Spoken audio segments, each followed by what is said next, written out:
Hello viewers, আসসালামু আলাইকুম।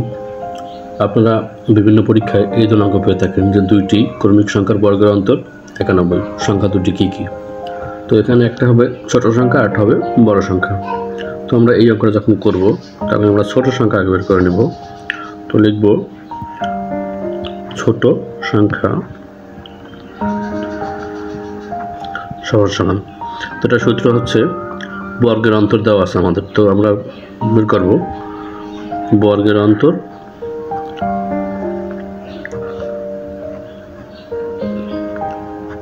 বিয়োগ এক ভাগ 2। তো আমরা এখন বর্গের অন্তর হচ্ছে আমাদের 91। 91 থেকে আমরা 1 বিয়োগ করব ভাগ 2।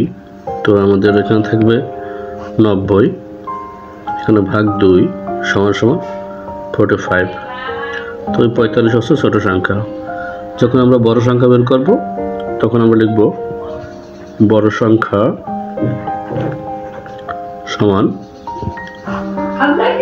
এখানে বর্গের অন্তর যোগ 1 ভাগ 2। তো 91 হচ্ছে আমাদের বর্গের অন্তর, সাথে 1 যোগ করলে হবে আমাদের 92 ভাগ আমাদের 2। তো 92কে যদি 2 তে ভাগ করি তাহলে হবে আমাদের 46। এই দুটি হচ্ছে আমাদের অ্যান্সার।